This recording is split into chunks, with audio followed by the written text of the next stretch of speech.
उनको स्विटर साँझमा पाल्नुहुने तपाईहरू सबैजनालाई एकदमै हृदयदेखि नै स्वागत गर्न चाहे मैले।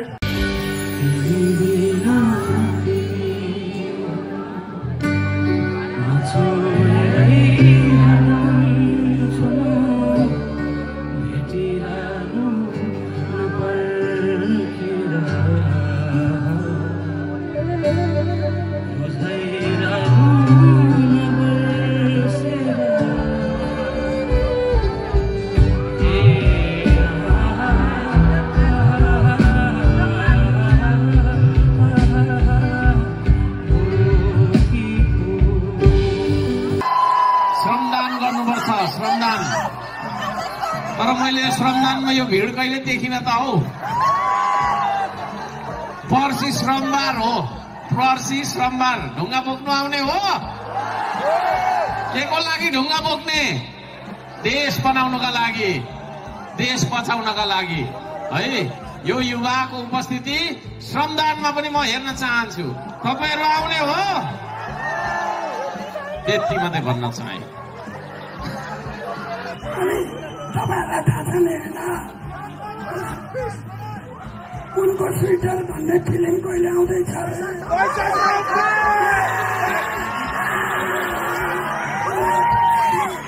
एकदमै धेरै धेरै धन्यवाद तपाईहरुको यो सपोर्टको लागि, यो उपस्थितिको लागि।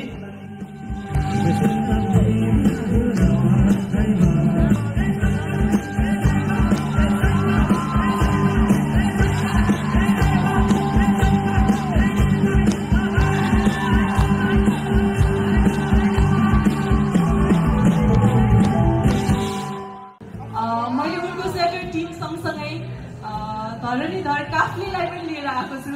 मलाई अस्तिदेखि फकाउन खोज्दै हुनुहुन्छ, जानु कि नजानु काफ्लेसँग?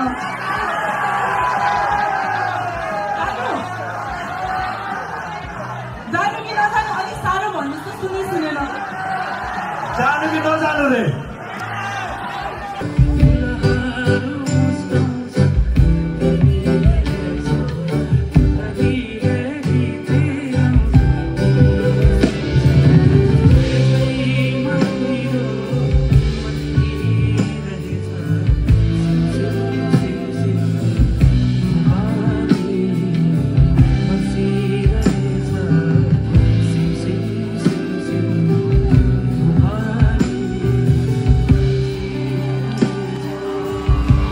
सो मच सबैलाई फेरि पनि यो साँझमा तपाईहरुको सहभागीले हामीलाई अझै यो साँझलाई अझै उज्यालो बनाएको छ। हामीले सपना देखेका थियौँ, त्यो सपनालाई बोकेर आज हामी करिब नजिक आउँदैछौँ। वैशाखको 26 उनको स्वेटर सबैले गएर हेरिदिनु होला र धेरै धेरै माया दिनु होला र रेस्पोन्स गर्नु होला।